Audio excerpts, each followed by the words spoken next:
Kabayatan na, hindi mamat iti Batak City, Ilocos Norte. Manipod ka ni Idol Glenn Batuyong, Batak Empanada Festival. Ragsak ti inpaay na karagiti Batakenyo sa adtoy man ti Damag Lukon. IFM News. IFM News. Lokal. Idol Glenn, please Di come Batak in. Empanada Festival ket nagbalin at tinawin nga aktibidad sipud nagbalin a syudad daytoy. Naipabuyat ti street dance ken showdown babaen ti tema apan nakaramid ti empanada.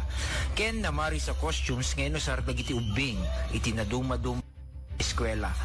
Ken clustered barangays apakairamanan dagiti lokal nga opisyal. Nailadawan ti naduma-duma nga tukad ti panagsagana ken panagluto ti empanada iti street dancing. Nang rugi daytoy manipot ti panagmula ken panagapit ti pagay.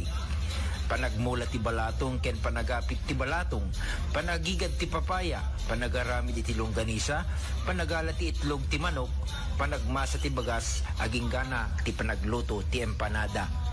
Nagsasala dagito iti naragsak at ukar ni empanada anang ipakita ka dagiti addang ti panagluto iti empanada.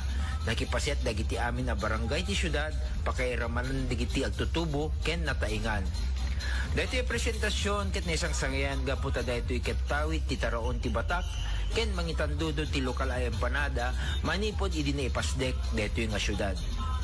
Ti selebrasyon ket ganwat na ti mga lukoy kadagiti lumugar ken turista nga umay agbuya ti syudad ti Batak.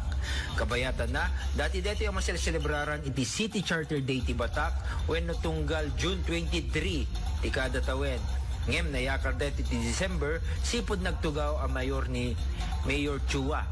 Tapno agbalin na pa siya ti makabulan na selebrasyon iti anibersaryo tunggal Disyembre apan nagpiesta iti syudad. Empanada Festival kay tinawen nga may saysayang kat iti syudad ti Batak akas mang paneknek iti panagwaya-waya iti syudad ti Batak. Nagbalin nga syudad akas mapapati nga isudat ti nagtaudan iti empanada iti Ilocos Region. Para iti IFM News, siya ni Idol Glenn Batuyong, Tatak, RMN.